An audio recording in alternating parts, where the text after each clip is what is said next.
Buenas tardes, amigas, amigos. Aquí estamos nuevamente en su programa de lunes a viernes que se transmite de 4 a 5 de la tarde por el canal 20 de Teleradio América. Su programa Al Detalle. Hoy, jueves 9 de octubre, jueves, antesala del fin de semana. Conmigo, el señor Abigail Sí, Soto. el doctor Lastuja y Dancel, a ustedes amigos también aquí, tratando poco a poco, Y pero hoy vamos jueves, llegando. y hoy jueves con Aquí nosotros, aquí estamos. tenemos al doctor Rafael Andújar, Felín el de Fefen. Sí, así, Y, así que me y, conocen. y ¿qué falta? ¿Falta algo del doctor? ¿Falta algo? ¿Qué le falta? Usted. ¿En tiempo de qué, doctor? Bueno, Entiendo el de tiempo que prometido fue el blindaje de los presidentes teniendo el control de la justicia, sí. que quedamos que lo íbamos a hacer hoy. Entonces, Sí. lo vamos a hacer del 78 hasta acá, observando todos los eventos históricos y no con ninguna pasión ni nada, sino es un estudio que yo he hecho hace mucho tiempo y lo tengo. Entonces, bueno, si la primera vez que se habla de blindaje es Balaguer. Balaguer gobernó 22 años. Solo 22 años ganó para 22. Sin embargo, controló la justicia 27. 27. Excúsenos, porque Sí. como estamos en el aire, quisiéramos saber si estamos en el aire Ok, ok. Solamente, bueno, el tema es el blindaje. Entonces, vamos a comenzar del 78 Ajá. al 2025. Vamos a ver ahí los gobiernos y cuando los presidentes generalmente se blindan es para salir de la presidencia. Entonces, bueno, Balaguer gobernó 22 años, ganó elecciones para 22 años de la presidencia. Sin embargo, Balaguer controló el poder judicial 27 años. ¿Cuáles fueron los 27 años? Los 22 por lo que ganó, 4 que le quitó al PRD. ¿Cuándo se lo quitó al PRD? En el año 1978 el PRD ganó 15 senadurías y Balaguer ganó 12. Balaguer logró un fallo histórico mediante el cual le asignaran 4 la del PRD a él, entonces él ganó 16 y el PRD solo 11. De esa manera, Balaguer, perdiendo las elecciones, quedó con el control del Senado. Como el Senado era que ponía a los jueces eran puestos el que Balaguer le dijera al Senado. Así era. Entonces, bueno, Balaguer nadie lo fue a perseguir luego de terminar dejo de irse del poder. Él dio un palo para que nadie lo pudiera perseguir. Eso se llama blindado. Entonces, a partir de ahí la gente dice, se blindó. Bueno, ¿qué pasa? Que entonces Balaguer, como le dije, en el 94 ya no es el Senado, ya el Consejo Nacional de la Magistratura, que está compuesto por el presidente de la República, por uno de la Suprema que actúa como el presidente y por uno que va como también de la Suprema. Entonces, el presidente del Senado, el presidente de la Cámara de Diputados, la segunda mayoría en ambos sitios. Entonces, bueno, ya cuando se hace la ley en el 94, pero Balaguer le quedaban 2 años, nunca él convocó el Colegio Nacional de la Magistratura porque estaba en la Suprema Contín Aybar. ¿Quién es Contín Aybar? Contín Aybar es el único presidente de la Suprema de Balaguer que duró 23 años. Para que sepan, o sea, que Balaguer tenía el control. Nunca se dio ese beso. Bueno, cuando Leonel Fernández convoca a la Suprema, en el 97 se da la elección de la Suprema. La Suprema de Subero Isa. Se elige la Suprema de Subero Isa. ¿Quién es que elige esa Suprema de Subero Isa? ¿Quién es que la elige? La elige. Los dos de la Suprema eran de Balaguer. Los dos presidentes eran del PRD. Los dos de la minoría, Leonel estaba 6-1. O sea, ¿qué pasó ahí? Que Balaguer y Peña Gómez se negociaron sus jueces y le dieron un solo juez a Leonel, que se llamaba juez Bernardo Fernández Pichardo. Cuando se lo dieron y lo proclamaron, no, antes de juramentarse renunció. No aceptó, porque él creía que iba a ser presidente y no pudo. Entonces, bueno, ese primer colegio de la magistratura, número 1, eligió esos jueces. Cuando Balaguer termina su gobierno, vamos a decir que estaba blindado porque la justicia era de él. ¿Pero en cuál de los gobiernos? Usted está hablando de dos. En el 96. Okay. Cuando termina por primera vez, era de él. Bien. Pero él estaba blindado porque él había negociado con Leonel Fernández, le había dado su apoyo. No lo iban a perseguir. Ya había una negociación también. Entonces, bueno. Viene entonces Hipólito Mejía. Hipólito Mejía en el 2001 tuvo que elegir 3 jueces solo. Entonces, esos 3 jueces, ellos se lo dividieron entre Hipólito y Balaguer. Hipólito cogió 2 y Balaguer cogió 1. El que Balaguer cogió era Pedro Romero Confesor. Sí. Ok. Entonces termina Hipólito. ¿Estaba o no estaba blindado? Bueno, la justicia ya había decidido lo de él y en principio era del PRD y de Balaguer. Hipólito no le pasa nada. Entonces viene Leonel en el 2011. Y Leonel entonces en el 2011 viene y elige una Suprema completa. Con Subero Isa a la cabeza. Perdón. Con ahí estaba con Mariano Germán a la cabeza. Ahora sí. Entonces, Ahora sí. Ahí vino una crisis, lo que está pasando ahora.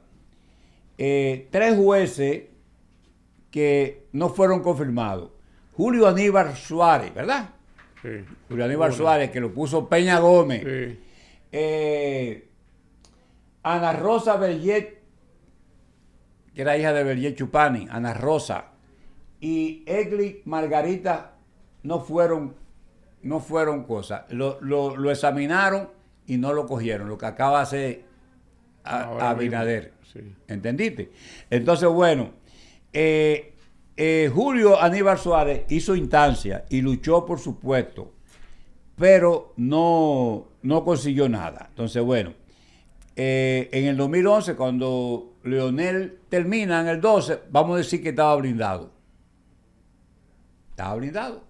Terminó blindado porque era de él. Ahí estaba Mocoso y todo ese grupo. Sí, espérate ahora que viene Mocoso, el hombre está en política y sabe toda la vaina. Entonces, bueno, todas las cosas. Vamos ahora. Entonces, Danilo tiene un primero en el 2017 y ahí ningún político fue juez. Bueno, pero el de Danilo importante que hay que estudiar es el del 2019. En el 2019 Danilo pone su Suprema de él, con la cabeza Luis Henry Molina Peña. Entonces Danilo examinó 7 que no puso. Vamos, el lío más grande. Entonces, ¿cuáles son los 7 que Danilo examina y no lo pone?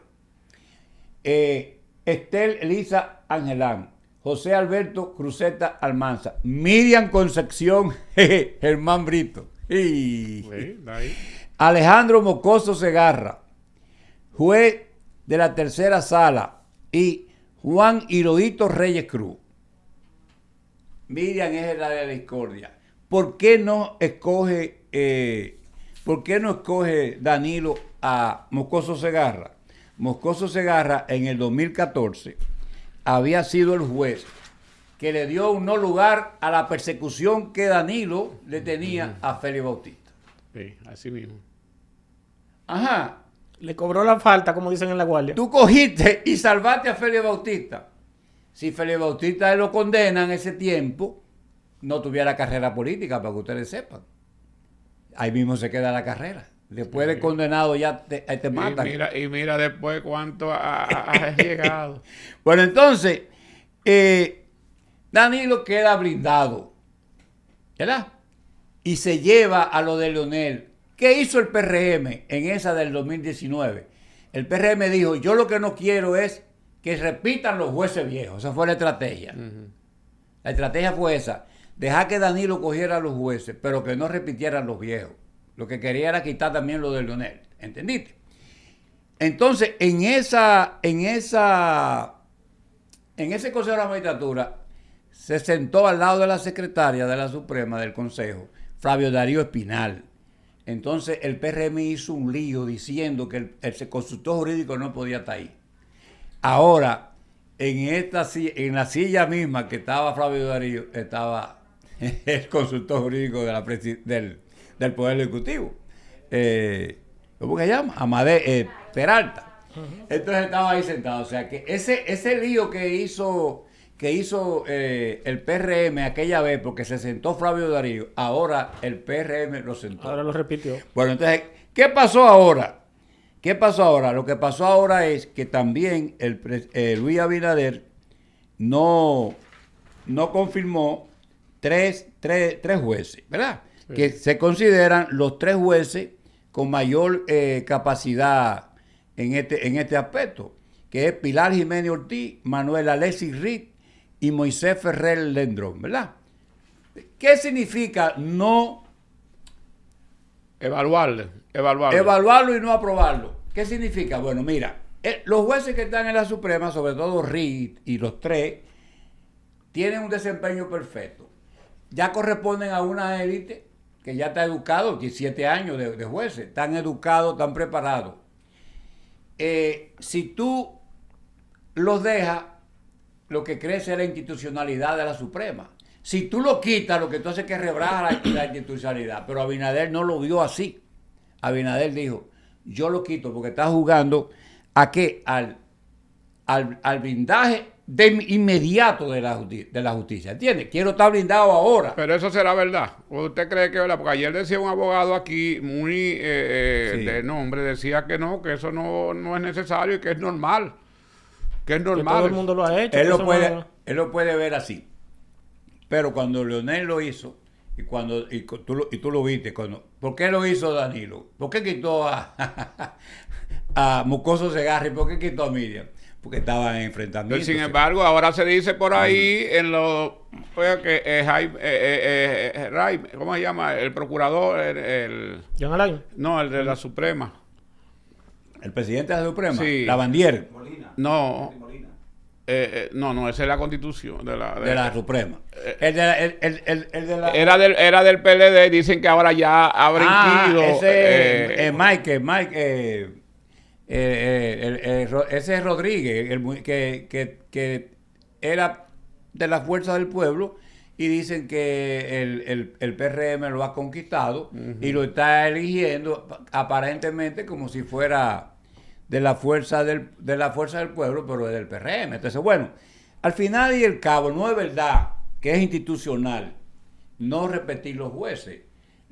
Siempre ha sido un problema del que está y el que elige. Entonces, bueno, ¿cuándo se blindó Balaguer? Cuando lo derrotaron. Tenía la Junta, se dio su fallo. ¿Cuándo se blindó Leonel? Cuando se iba en el 2011. ¿Cuándo quitó a los que no se... ¿por qué lo quitó a los 3? Porque habían firmado en contra del fallo de la Sunlan. Para que tú sepas, eso no es un juego en la política. O sea, eso no dice que eso no es verdad, y que es como estaba diciendo el abogado que estaba aquí. Esos son claros intereses. ¿Por qué quitó?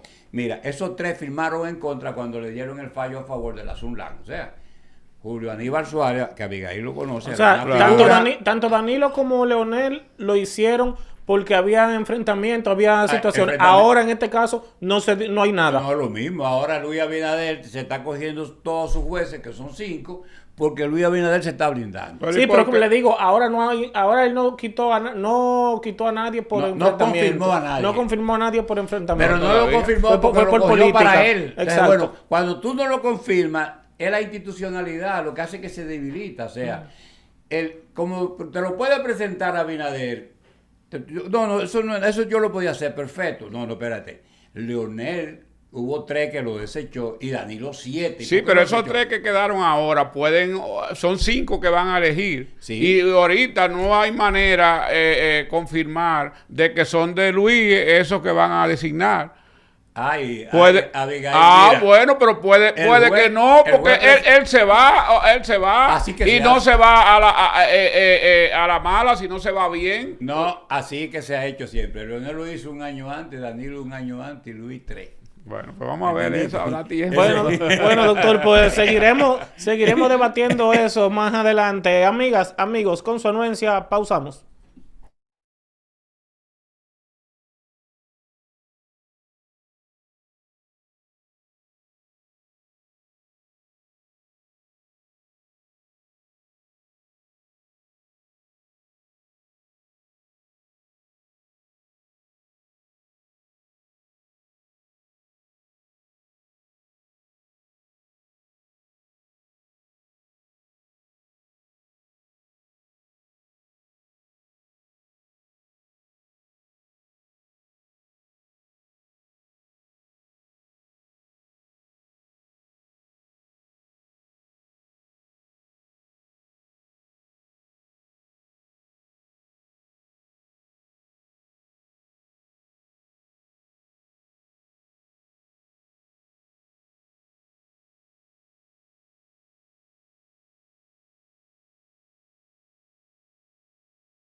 Continuamos, amigas, amigos que nos siguen cada tarde aquí de lunes a viernes de 4 a 5 por su programa Al Detalle que se transmite por el canal 20 de Teleradio América. Aquí continuamos, Abigail Soto, el doctor Andújar y nuestro invitado de hoy jueves, que es abogado, político y diplomático con nosotros, el doctor Elic Fernández. Bienvenido, doctor. Bueno, para mí más que un placer por múltiples razones. Primero, que estoy en mi programa. Segundo, porque ustedes me han invitado. Y tercero, porque estoy compartiendo con mi amigo Abigail Soto. Yo soy un habitué de este programa, sí, y me alegro ver el proceso de recuperación de salud que estuvimos orando mucho y muy pendiente por Abigail, que es alguien a quien queremos mucho. Gracias, de verdad. Mira, hay un tema que se ha estado aquí debatiendo y tiene que ver mucho con lo que es la situación de los jueces. Se le ha dado seguimiento. ¿Cuál es la realidad y hasta dónde termina? En el primer bloque, doctor, discúlpeme, nosotros estuvimos hablando de cómo están acusando al presidente de querer blindarse. No, yo lo estaba escuchando, no me retroalimente. Hay que dejarlo. No, Dancel, yo soy politólogo, abogado y politólogo. Miren, señores, aquí hay un doble... pero político también. Sí, político, sí, pero en términos académicos... Sí. Miren que, señores, nosotros los politólogos decimos que a ese tipo de comportamiento de doble rasero, a veces los políticos quieren comportarse con un doble rasero, o sea, con una doble moral. Señores, eso es normal. Lo que ocurrió es lo más normal. A mí no me llamó la atención y yo sabía que le estaba dando seguimiento a ese proceso que se estaba dando en el marco del proceso de remoción de las altas cortes, y vienen otras movilizaciones a nivel del Tribunal Superior Electoral y vienen otros movimientos porque son normal. Pero señores, todo presidente que está en el ejercicio de la función pública busca la manera de, como decimos popularmente, doctor, de blindarse. Y lo hizo Leonel, lo hizo Danilo, lo hizo Abinader y lo va a hacer cualquiera. Por lo tanto, Abigail, esos son gajes del oficio. No nos puede sorprender y considerar que cuando lo hace Abinader está mal, o cuando lo hace Danilo estuvo bien, o cuando lo hizo Leonel Fernández, porque regularmente es una práctica del sistema presidencialista, donde hay una competencia natural entre la separación de los poderes que viene desde el sistema francés. Acuérdense la teoría de Montesquieu, que hablaba de la separación de los poderes, porque las monarquías concentraban todos los poderes, el poder ejecutivo, el poder legislativo y el poder judicial. Cuando se separan, pero entonces ese equilibrio, lo que se llama en inglés el check and balance, lo que genera una competencia entre los tres poderes. Pero aquí siempre ha habido ese presidencialismo. Nosotros somos una república presidencialista.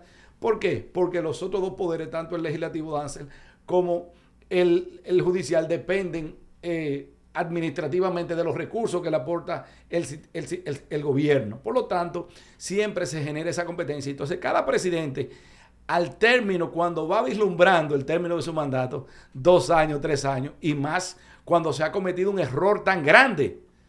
Doctor, cuando se ha cometido un error tan grande como el que cometió el presidente Abinader, que se descartó a 2 semanas de haber sido electo. Eso es un error táctico. Declaró la soledad del poder. Entonces, ha iniciado un periodo, Abigail, a destiempo de soledad del poder, y de mucha gente que empieza a meter la mano porque dice, bueno, yo tengo que buscarme lo mío porque este hombre no va y este hombre fue el que me nombró. Entonces, eso ha generado toda una crisis. Pero ese proceso que se da de blindarse de los presidentes es normal. Pero hay una situación, porque se está hablando, bueno, que la capacidad, los años ya de experiencia, eso no tiene ningún valor entonces. Mira, lo que manda el reglamento, es que se te haga una evaluación en función de tu rendimiento. Sí. Pero tú ser juez de la Suprema Corte de Justicia, y en el caso de los jueces que vimos, son jueces muy capaces, que ya han estado ahí 7, 8 años. Hay otros que ahí es que está la situación. 2 periodos. ¿Qué pasa? Que ese tipo de evaluación que tiene que hacer el Consejo Nacional de la Magistratura, primero debe ser revestido de toda la transparencia, público. Pero además, pasado el proceso de elección, se debe conocer las actas para ver el voto motivado. ¿Por qué se descartó a Abigail Soto o a Pedro o a Juan? Y eso no ha ocurrido. Por lo tanto, ahí caemos en lo que es... ¿Y eso va a ser? Yo dudo. Ahí entonces entra el proceso de cuestionamiento, porque inclusive hay que ver cómo se votó, quién votó, y también genera un cosa, porque dice, bueno, pero yo contaba ahí... ¿Cómo es que dice el doctor? Dice que el presidente votó doble. Sí, porque el presidente en ese caso tiene lo que se llama el voto calificado. Si se produce, es igual cuando tú eres ejecutivo de una empresa o algo, o presidente de una ONG. Las normas establecen que el voto del presidente, si se presenta un empate, decide, o sea, toma un voto calificado para que sea doble el voto. Bueno, la verdad es que es interesante porque también en juego está el ministro de la Justicia, que se dice está hablando por ahí también. Bueno, ahora hay una situación muy incómoda con el Ministerio de Justicia porque hay varias personas que estaban, pero el Poder Ejecutivo le ha hecho unas observaciones a la ley que creó el ministerio. ¿A la ley? Sí, y lo devolvió. Entonces, eso ha entrado en una especie de limbo. Inclusive, ya se sopesaban, dársele algunos nombres para ministro de Justicia y sonaba el mismo consultor jurídico. Claro, el ya señor yo Antoliano aquí, yo lo venía a entrevistarlo casi ya como el ministro. Exacto. Hay otros que coqueteaban con la idea, porque como eso va a tener mucho que ver con el sistema de justicia y le están pasando el sistema penitenciario también, claro. La gente pensaba en un compueblano tuyo, Roberto Santana Sánchez, que también... no, ya está ahí. Sí, pero sonaba... que él también estaba... Sí, era de lo que se estaba baloteando como para ministro de Justicia, pero eso ha entrado en un limbo y el mismo consultor jurídico dijo, Abigail, que eso no se va a decidir ahora porque habían una serie de atribuciones que no quedaron claras, por lo tanto le han hecho unas observaciones a la ley que van al Congreso ahora y hasta que eso no se discuta no podrá haber una salida. O sea que ahora eso no tiene tiempo, como dicen. No, eso está en un limbo. Esas son palabras del mismo Antoliano Peralta, que era la persona que la gente más cuestionaba porque pensaba, bueno, este va a ser el ministro de Justicia.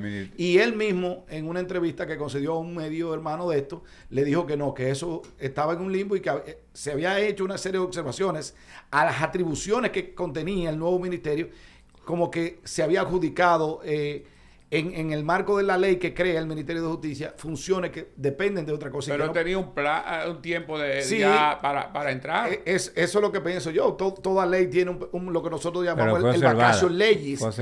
Pero de verdad que no. Ellos, aunque fue promulgada, ellos la están mandando al Congreso, que tienen el control del Congreso.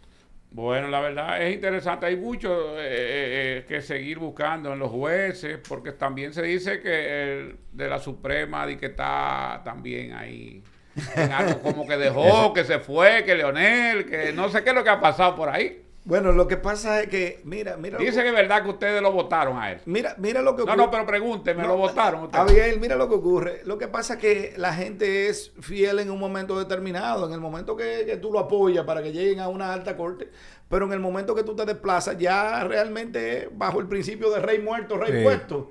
Entonces ya le rinden pleitesía, por eso tuve esa coquetería del presidente y hasta de los que conforman el Consejo Nacional de la Magistratura en torno al presidente de turno. Bueno. Pero como ustedes han dicho, o sea, eso es normal. Eso de carrera, sí, eso es normal. No, pero una persona así que lo llevan y lo designan con esa tan joven y a esa posición como la puso Danilo en él, que hasta lo atacaron y que hoy... que era miembro del Comité Central del PLD, o sea, no hoy se diga que esté jugando... De que era un simpatizante cualquiera, ¿no? Era un miembro del Comité Central del PLD, o sea, era un activista. Y yo recuerdo los cuestionamientos fueron tan fuertes en ese momento al presidente Danilo Medina, pero Danilo Medina tiene, según él se autodefine, él es de mecha larga. Es verdad. Por lo tanto, él no le afecta tanto esa crítica, porque él dice que los de mecha corta son lo que... Pero yo recuerdo que fueron las críticas que recibió en ese momento, porque era cierto que en ese momento yo estaba en el Comité Central y el compañero Henry Molina era un miembro del comité. Que conste, Abigail, que como este programa es al detalle, se ven todos los elementos de Ansel, no estamos diciendo que Henry Molina no ha hecho una gran labor. No. Eso hay que reconocerlo. Aquí lo que estamos analizando en el contexto que fue electo. No, hay que decirlo, pero que también él tiene su debilidad. Nadie es apolítico, Todos tenemos derecho. Doctor, vemos ahí en los medios, vemos en la noticia que hay un tema que se nota como un apuro, como un deseo de salir rápido del Código Procesal Penal, de aprobarlo. ¿Qué es lo que está pasando ahí en el Senado otra vez? Miren, el tema del Código Procesal Penal, ustedes saben lo que transcurrió. Fueron 25 años aproximadamente. Sí. Abigail, usted que fue el legislador y buen legislador, usted sabe lo que implica en términos de las legislaturas y de todas esas comisiones. Solamente ahí hubo una inversión en términos de comisiones. Imaginen 25 años y eso pasaba en cada legislatura no menos de dos comisiones. O sea, y ya el pueblo estaba hastiado, ya el pueblo no aspiraba. Entonces, habían una serie de delitos, casi 70 nuevos, que no estaban tipificados porque esto era un código penal muy viejo. Y surgía la necesidad imperiosa de darle una respuesta a la población. Ahora bien, las normas, y usted lo sabe, Abigail, y me desmiente si no es así, las normas no son perfectas, son perfectibles. Por eso se hace. Tenemos un código procesal penal, pero para eso también seguimos teniendo un Congreso. No es que se hizo la ley y el Congreso desapareció, no. Perfecto. Por eso se da un periodo de adaptación, el vacatio legis, para que la gente la vaya conociendo antes de su entrada en vigencia. ¿Qué pudiera aprovecharse en este periodo? Que yo pienso, Dancel, que se está desaprovechando mucho tiempo.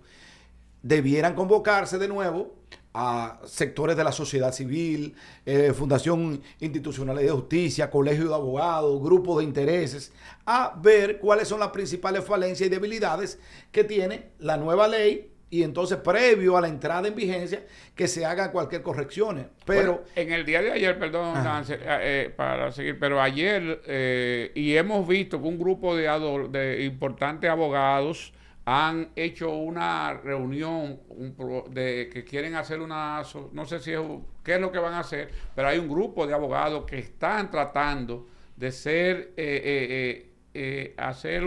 como una especie de asociación. Él habla de los abogados penalistas. Sí, yo estuve viendo eso, ahí vi a un grupo de amigos y colegas que vi un grupo de penalistas, entonces ellos pudieran iniciar y tomar la iniciativa de verificar, como ellos tienen la mayor cantidad de experiencia, revisar, hacer talleres y ver cuáles son las principales falencias en términos de aplicabilidad que tiene la nueva norma y que sometan vía algún legislador o vayan en comisión y la depositen en la presidencia de cualquiera de las cámaras para que entonces eso pueda ser revisado. Pero la realidad es que tenemos un nuevo código penal en la República Dominicana y que viene a satisfacer, Dancel, una serie a cubrir una serie de delitos que no estaban tipificados en la antigua norma. Se dice que lo que se menciona, para que la gente no crea que esto es cuestión de 15 o 20 días, lo que yo dije que hay como un apuro, sí, es porque, para los que no recuerden, el Tribunal Constitucional en diciembre dio un año que era para que terminaran de ponerse de acuerdo, los consensos, la aprobación y demás. Y como ya diciembre viene ahí, se dice que por eso entonces es que hay una especie de apuro, que por eso hoy, por ejemplo, hoy mismo supuestamente como que se formó una comisión o que empezó a darse la lectura nuevamente, pero hoy hubo una actividad, hoy iniciaron con un proceso referente a eso, precisamente por los 2 meses. Todas esas leyes son revisables, así que cualquier esfuerzo que se haga, nada es perfecto. Todas esas normas son perfectibles y a veces la misma aplicación de una determinada norma determina, incluso, te voy a dar un dato, Dancel, para toda la gente que nos escucha aquí en Al Detalle. Por eso las leyes, tú tienes la norma y luego a cada norma se le hace un instrumento paralelo que es el reglamento, que es una especie de reglamento, porque a veces la norma no basta con su aplicación. Por lo tanto, ya tenemos el Código Penal. También habrá que trabajar, y lo sabe Abigail, en el Código Procesal Penal que va a acompañar. Porque el Código Procesal Penal que tenemos, Dancer, era para el antiguo Código. Por lo tanto, habrá que adaptar un nuevo Código Procesal Penal que acompañe el nuevo Código Penal. Doctor, con su permiso, vamos a ir a una breve pausa porque quiero que continuemos en ese tema, porque le tengo otra pregunta referente al código. Amigas, amigos, con su anuencia, pausamos.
Aquí estamos, amigas, amigos, aquí ya en la recta final, en su programa que se transmite de lunes a viernes de 4 a 5 de la tarde por el canal 20 Teleradio América, su programa Al Detalle. Doctor, terminamos el bloque anterior hablando del Código Procesal Penal. Yo le dije que le tenía una preguntita en ese tenor. Se menciona no, está en lo que se tiene como nuevo código, lo que se espera, ¿verdad? Se tiene el aumento de las penas máximas. Ahora yo le pregunto, ¿para qué? ¿Qué se ha logrado con eso? Eso no va a evitar nada, porque cuando pasó el lío de que cuando se igualó el asunto de que por tú maltratar a una mujer te iban a dar lo mismo que por matarla, acuérdese que ahí los feminicidios se dispararon históricamente. Entonces, un aumento, si no se trabaja en la sociedad, en educación, que usted le ponga 100 años por una galleta no va a evitar que se la den, va a parecer un loco que la va a dar. O sea, yo no entiendo esa parte. Lo que ocurre es que hay dos tipos de interpretaciones desde el punto de vista punitivo. Y hay gente que entiende que cuando para una determinada pena, Abigail, tú le dices, bueno, esa pena conlleva 50 años, entonces la gente va a entrar como una especie de tumor. Y otro elemento de temor, otro elemento que se contempla en el nuevo Código Penal, en la ley 7205, es el tema que tiene que ver con el cúmulo de la pena, que cuando usted comete dos crímenes, entonces se le suman. Pero es lo que usted dice. Aquí en la República Dominicana, pocos casos hemos visto que la gente haya cumplido una pena de reclusión mayor de 30 años. Ahora estaban celebrando que el caso Llenas Jaibar llega a los 30 años, pero eso fue una gran presión de la sociedad, de cada que esos muchachos iban a pedir una revisión de la condena, porque aquí regularmente, con el actual Código Penal, que es el viejo, que todavía no ha entrado el nuevo, la gente cumple regularmente la mitad de la pena. Cuando usted cumple la mitad de pena, exactamente, ya usted va donde el juez de ejecución de la pena, y ya el juez de ejecución de la pena tiene que buscarle la vuelta. Por lo tanto, es como tú dices, Darcel, el hecho de que te pongan 40 años por el feminicidio no va a garantizar bajo ninguna circunstancia para lo que interpretan así que van a disminuir los feminicidios. Porque regularmente el hombre que encuentra a su esposa siéndole infiel o que tiene problemas psicológicos de inseguridad, la mata. Y después que él está una semana o 2 semanas, que él cae en el crimen que ha cometido, es que él reflexiona. En ese momento él no está pensando en que la agresión que va a cometer contra una mujer o una mujer contra un hombre conlleva una pena de un homicidio de 40 años. Por lo tanto, yo coincido plenamente contigo. El aumento per se de la pena no resuelve el problema. Lo que tenemos que trabajar en términos de crear conciencia, de educar a nuestros jóvenes con respecto a temas vinculados a la violencia. Elif Fernández tiene conoce mucho en el país como embajador, como ¿cómo se llama tu profesión? Diplomático. No, la parte que tú, aparte de abogado. Politólogo. Exactamente. O sea, pudiéramos conocer cuál es la realidad que el mundo en estos momentos está transitando cuando hay la posibilidad de que la paz de verdad se logre. Bueno, lo que estuvimos viendo, por ejemplo, en Israel y Palestina, vimos técnicamente un genocidio de parte de Israel. Sí. Y hoy, como bien decía hace un rato, tras la pausa aquí, porque se produce un programa muy interesante aquí, decía Darcel, con muchas cosas, que hoy el mundo debiera estar un poco de fiesta, porque el que se vislumbre un proceso de paz en esta zona tan conflictiva entre Israel y Palestina, en la Franja de Gaza, de verdad que trae un poco de tranquilidad, porque nosotros hemos sido testigos de excepción de lo que ha estado ocurriendo ahí, que ha sido un genocidio terrible. Muchos niños, muchas jóvenes, muchos ancianos han fallecido en esta zona. Y el hecho de que tras la mediación del presidente Donald Trump se llegue a un acuerdo entre el gobierno de Israel y principalmente el gobierno palestino y el grupo subversivo terrorista Hamas, yo pienso que es un gran mensaje que se le envía al mundo, porque todos lo que estamos aquí en este panel y los que nos escuchan somos banderados de la paz. Por lo tanto, yo pienso que debemos hacer votos de oración y porque se logre una paz duradera en esta zona que tiene miles de años de conflicto. Sobre todo la parte que usted dice duradera, porque hoy se está celebrando que se logró la primera etapa. O sea, hoy allá están de fiesta, hoy allá hay tranquilidad. Lo que se espera es que quede ahí, que no aparezca otro grupo insurrecto y quiera venir. Y provoque. Porque mire, yo le decía detrás de cámara, usted sabe el sentimiento que le da a una persona ver el video viral del grupo, yo le mencionaba, de periodistas, quitándose los chalecos antibalas y tirándolo en el piso, celebrando eso que ya, sí. que depusieron las armas, que ya había un clima de tranquilidad. Eso realmente desde el punto de vista de la semiótica, manda un mensaje muy positivo. ¿Qué otra y muy situación bonito está ahí?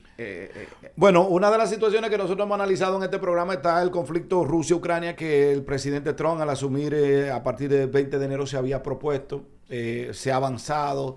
Trump en un momento amenazó a Rusia con ponerle más sanciones.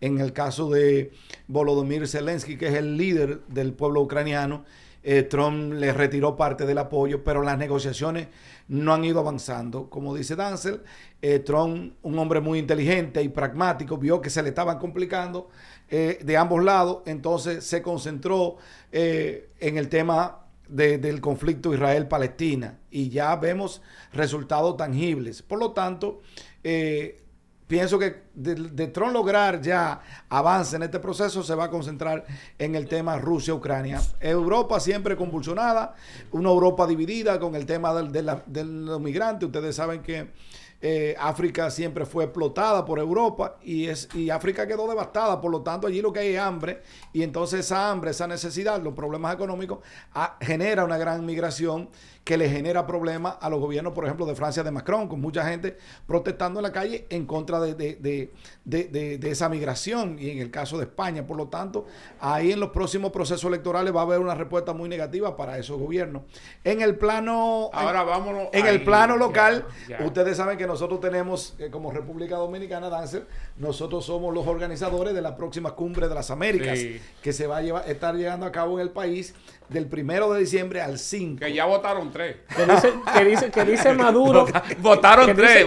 Que dice Maduro que fue por presión, que no había necesidad de expulsarlo. Digan lo que quieran, pero votaron 3. Maduro no tiene mucho, doctor. Maduro no tiene mucho que hablar porque con él no tenemos relaciones diplomáticas. Por lo tanto, a él no había que invitarlo, porque no tenemos en este momento relaciones diplomáticas. Con ellos estaba rota. En el caso de Cuba y Nicaragua, sí, porque tenemos una relación bilateral muy buena. Lo que pasa es que esta cumbre es una cumbre norteamericana propiamente dicho. Esto es de ellos. Esto es de ellos. Lo que rota es la organización del proceso.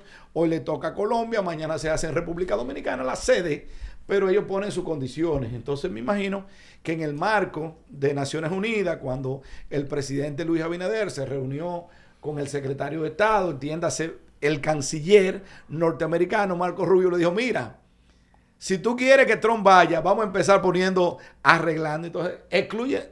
Y entonces, en ese sentido, no han sido invitados. Y entonces, cuando usted organiza una fiesta, Dancer, usted invita a sus amigos. Si la fiesta es privada, usted invita a quien usted quiera, ¿verdad? Y lo sientan de quiera. Entonces, esto es una fiesta técnicamente privada, es una cumbre, no es un evento que tú digas, bueno, por ejemplo, en el marco de Naciones Unidas, tú sabes que todo el mundo tiene que comparecer en septiembre ahí. Y es normal, ahí no pueden excluir a nadie porque ahí usted es dueño. Pero esto es un evento donde se está organizando, y la República Dominicana, como país soberano, como país organizador, ha determinado, y el presidente Abinader, como jefe de la política exterior, su canciller, han determinado que estos países no van a ser invitados. Incluso no fueron a la pasada cumbre que se organizó en Los Ángeles y que la organizó el presidente Joe Biden. Entonces, para garantizar que se dé el marco de una cumbre lo más... ¿Cómo explico? Como más acorde a la unidad latinoamericana y la armonía de los pueblos de las Américas, se ha decidido no invitar a estos países. Siempre en diplomacia habrá una respuesta, o no respuesta, o respuesta. Y como bien dice Dancer, ya algunos países han empezado a pronunciarse, pero la República Dominicana, dentro de su diplomacia, sabe que eso tiene un costo en términos de cosas, pero ha decidido asumirlo. Ahora bien, lo que yo digo como analista y como politólogo es que sí, se hizo esto, al menos Trump debe convertirse en el primer presidente en funciones que visite la República Dominicana, porque entonces ahí sí habrá valido la pena, Abigail, que tú excluyas a un vecino porque viene otro. Pero si Trump no viene, entonces ahí no habrá valido la pena. ¿Pudiera ser alguna que fuera ya designación una embajada? Bueno, ¿No sería algo más o menos? Bueno, no, porque eso se da en otro órgano, eso se da en el Senado y ya Trump tenía aproximadamente, miren esto, este dato lo daba yo ayer en un programa, hermano, Abigail. Teníamos 4 años, 8 meses y 13 días sin embajadores. Ustedes saben que en el gobierno de Joe Biden no tuvimos embajador y la embajadora Robert Bastin se había ido el 20 de enero cuando asumió el presidente Joe Biden. Por lo tanto, pasamos ese periodo y ahora teníamos 8 meses del presidente Trump y 13 días que había nominado, Trump inclusive de manera irregular. Lo comentaba yo aquí con Abigail, lo disruptivo que Trump, porque el 16 de diciembre, Abigail, sin él haber asumido la presidencia, todavía a un mes y 4 días, ya él estaba nominando y había nominado, pero entonces tenía un tranque en el Senado, en la Comisión de Relaciones Exteriores, y gracias a Dios ya entonces vamos a tener... Sí, pero el que lo haga, el que lo designen ahora... puede sí, ser. Es lo que tú dices, es lo que tú dices. En política hay cosas. En política hay cosas. Hay cosas que se ven, que se ven y otras que no se ven. ¿Por qué ahora? ¿Por qué ahora? Entonces vemos cómo acaban de ratificar, ya vendrá en los próximos días, la señora, que hay una ventaja con esta muchacha, que es una muchacha que está... ¿La conoces? No, pero que es una muchacha que habla español, tiene la ventaja que habla español, estuvo vinculado 10 años a la CIA, conoce operaciones en toda América Latina, también estuvo trabajando en la Cámara Baja, en la Comisión de Asuntos Internacionales para este hemisferio, por lo tanto tiene un gran vínculo y el hecho de hablar español, Lía Francis Campos, yo pienso que va a realizar una gran labor en términos del fortalecimiento de esa relación bilateral en el marco de esta política tan disruptiva como la política del presidente Donald Trump. ¿Van presos o no van presos la gente de Senasa? Bueno, ese es un caso terrible. A mí me preocupó mucho. ¿Cuánto es el monto? A mí me preocupó mucho porque vemos un ministerio público muy diligente en otros casos. Ajá. Y la primera denuncia, Dancer, de este caso fue de noviembre del 2024. El señor Jacín. O sea, estamos a casi un año. Entonces a mí me llama la atención que el Ministerio Público Independiente sea tan diligente en otros casos y en este se haya tomado todo un año. Por lo tanto, el pueblo espera respuesta porque estamos hablando de un desfalco hasta ahora medido en 22,000 millones de pesos. Y el hecho de que el presidente haya quitado de sus funciones al señor Jacín implica que algo hubo por ahí. Y además, y que él la declaración, el que calla otorga y el que dice otorga más. El presidente dijo que él tiene amigos, no cómplices. Por lo tanto, parece que el presidente está muy informado. Abigail, es peligroso que tengamos corruptos favoritos. Sí. Entonces yo pienso que el Ministerio Público ahora, con la magistrada Jenny Berenice, tiene una prueba de fuego. Esperamos que así con sea. El caso Senasa, porque de verdad que lo que se escucha por ahí no es muy halagüeño. Y lo que ha ido saliendo también, las cosas que han ido saliendo con cuáles eran los métodos, llama la atención que venga Guido Prilli y se mete en una cosa que no le compete. O sea, el que pusieron al presidente hace unos meses... El tema de la farmacia. Sí, que pusieron al presidente hace unos meses a decir que no estaba quebrado. Tú eres comerciante, tú sabes que para echar para adelante 2 colmados, 3 edificios, y de un momento a otro que tú tengas 2.500 colmados. No hay manera. Mire, yo creo que antes del papá, del dueño de las farmacias, esta que está hablando por ahí, ya yo estaba trabajando, produciendo. Claro. Y yo no puedo casar ni que era una farmacia para hacer tan rápido. Y, oye, 2.500 farmacias. Eso no es posible. Oye, o sea, está cuantificado, 2.500 sucursales. 2.500 sucursales. La GBC. Oye, nadie podía hacer tan grande y tan rápido. Por más que me digan eso, a mí no me vengan con cuentos, que no hay manera. Eso no es posible hacerlo desde el Estado. Oye, esa vaina nada es en base a la corrupción y lo van a buscar. Bueno, y yo espero que lo busquen. Bueno, señores, hemos llegado a la recta final de nuestro programa. Reiterarles las gracias espero que me inviten. Al doctor Elic Fernández por haber estado aquí con nosotros. Y vamos a decirle al Ministerio Público que es mejor arriba con presión y no abajo con depresión. Nos vamos.